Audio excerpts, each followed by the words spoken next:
এই কাহিনীটা হলো কিষানগড়ের। রাত হলেই এই গ্রামের সীমানায় তিনটে গলাকাটা ভূত দেখা যায়।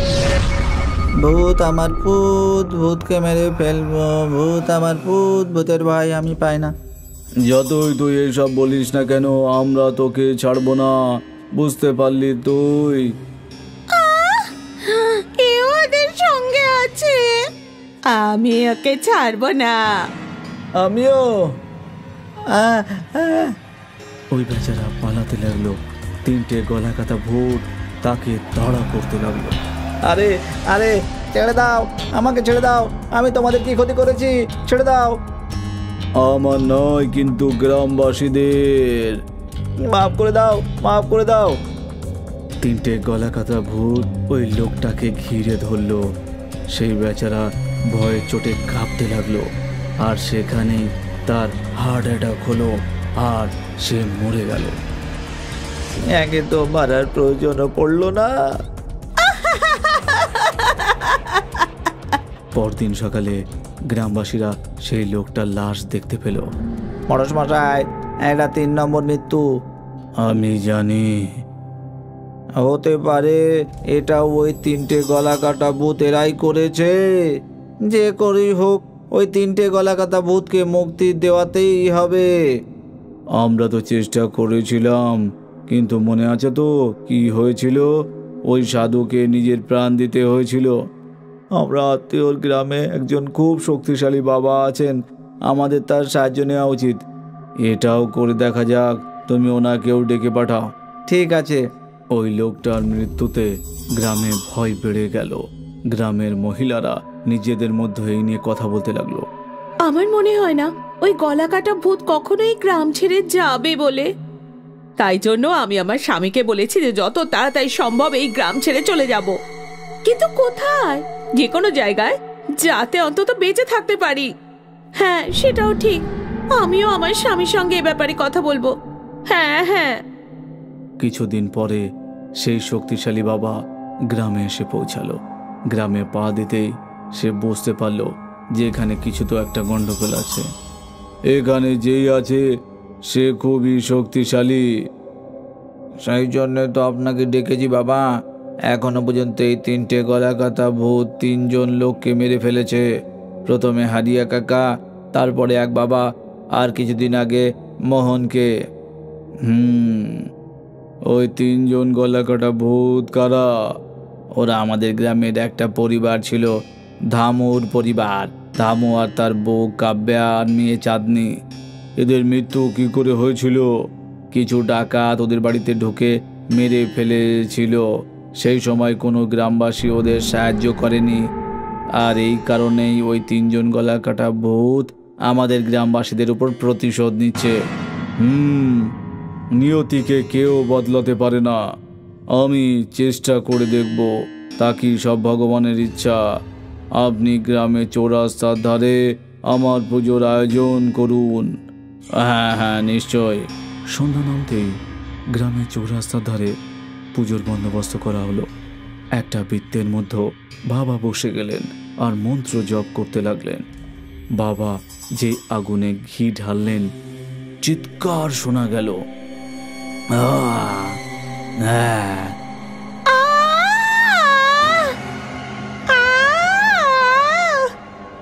দামু, কাব্যা, চাঁদনি, এখানে এসো, আমার কাছে এসো।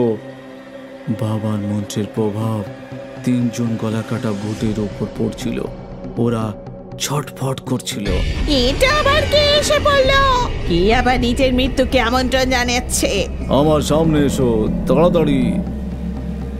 বাবা আবার আগুনে ঘি ঢাললেন, আর 3 জন ভূত ছটফট করতে লাগলো। না চাইতেও ওদের বাবার সামনে আসতেই হলো। ছেড়ে দে আমাদের, যেতে দে। যদি তোর প্রাণের মায়া থাকে তো আমাদের ছেড়ে দে, না হলে মারা পড়বি বোকা। বাবা নিজের মন্ত্র পড়তে লাগলেন, আর এক এক করে 3টে গলা কাটা ভূত বাবার সামনে এসে পড়ল। কার কি হবে সেটা তো ভগবানের হাতে। আমি তো তোমাদের 3 জনকে মুক্তি দিতে এসেছি।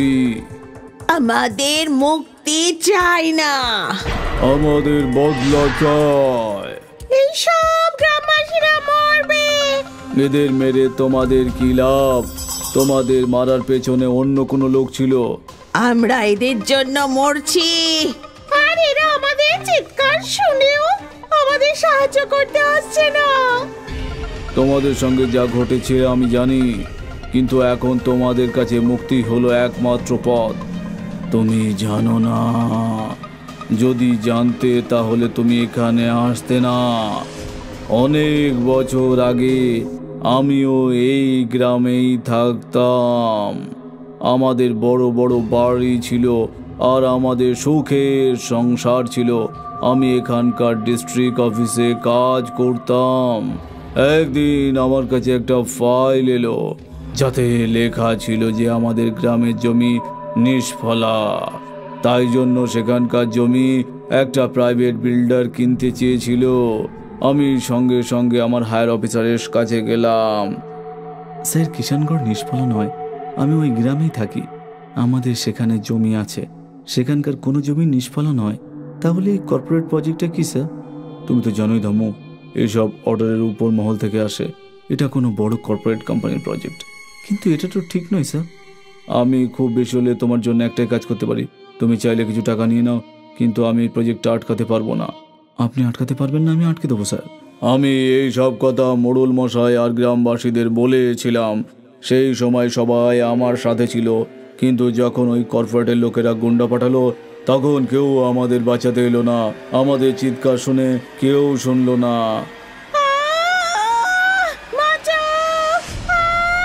কেউ আমাদের সাহায্য করো! বাঁচাও, বাঁচাও, আমাদের বাঁচাও, আমাদের বাঁচাও। আর গুন্ডারা এক এক করে আমাদের ধর্মুণ্ড আলাদা করে দিল। কিন্তু এইসবের বদলা তুমি নিষ্পাপ প্রাণীদের উপর নিতে পারবে না, আর আমরা নিতেও চাই না। তাহলে তোমরা গ্রামবাসীদের কেন মারছো? এখনো পর্যন্ত আমরা কোনো নিষ্পাপ লোকের প্রাণ নিইনি। ভুল, একদম মিথ্যে কথা। হারিয়া কাকা, ওই সাধু আর মোহন, তিনজনকে তোমরা নির্মমভাবে মেরেছ। হ্যাঁ, এই তিনজনকে আমরাই মেরেছি। ওই দিন হরিয়া কাকা ওই কর্পোরেটের থেকে টাকা নিয়ে ফিরছিল। হারিয়া কাকা, এটা আপনি ভুল করছেন। এতে আমাদের গ্রামের সর্বনাশ হয়ে যাবে। যদি তো হয় হতে দাও, আমার কি, আমার টাকা পেয়ে গেছে। তাই জন্য আমরা সবাই হরিয়া কাকাকে শুলে চড়িয়ে দিয়েছিলাম। তাহলে ওই সাথে তোমার কি ক্ষতি করেছিল?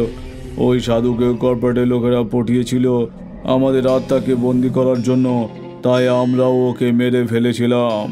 আর মোহনও তো কর্পোরেটের লোকেদের থেকে টাকা নিয়েছিল এই গ্রামের জাতির নামে দাঙ্গা করার জন্য। ওকে আমরা কিভাবে ছেড়ে দিতাম? আমরা কোনো নিষ্পাপ মানুষের প্রাণ নিইনি, আর কখনো নেব না। কিন্তু তোমরা কি মুক্তি চায় না বলো? না, কারণ আমরা যদি মুক্তি পেয়ে যাই, তাহলে কর্পোরেটের লোকেরা এই গ্রামের সর্বনাশ করে দেবে। যতক্ষণ আমরা আছি, আমরা ওই গ্রাম থেকে দূরে থাকব। আমি তোমাদের সঙ্গে কথা একমত। মোড়ল মশাই, আপনিও কি এই তিনজনকে মুক্তি পাওয়াতে চান? না না না, আমি এই সব কথা জানতাম না। এরা তিনজন তো সর্বদা আমার ভালোর জন্যই ভাবছিল, আর আমরা ভাবছিলাম যে এরা আমাদের ওপর বদলা নিচ্ছে। আমাদের ক্ষমা করে দাও ধামু। ওই রাতে যদি আমরা তোমার সাহায্য করতাম, তাহলে আজ তুমি বেঁচে থাকতে। হয়তো বিধির বিধান এটাই ছিল যে আমরা ভূত হয়ে এই গ্রামকে রক্ষা করি। আপনাদের কারোর আমাদের ভয় পাওয়ার দরকার নেই। আমরা আপনাদের কোনো ক্ষতি করব না। আমাদের ক্ষমা করে দিন। হ্যাঁ, আমাদের ক্ষমা করে দিন। এবার আমার কাজ হয়ে গেছে, আমি চললাম। তোমরা তিনজন এই গ্রামকে রক্ষা করো। আমি এই প্রথমবার ভূতেদের এইভাবে ছেড়ে দিলাম, সেটাও মানুষের মঙ্গলের জন্য। ধন্যবাদ। বাবা সেখান থেকে চলে গেলেন। তিনজন গলাকাটা ভূত অদৃশ্য হয়ে গেল। এখনো মাঝে মাঝে গ্রামবাসীরা ওদের দেখতে পায়, কিন্তু কেউ ওদের থেকে ভয় পায় না। বরং গ্রামবাসীরা এখন খুশি যে তাদের রক্ষক তাদের সাথে আছে।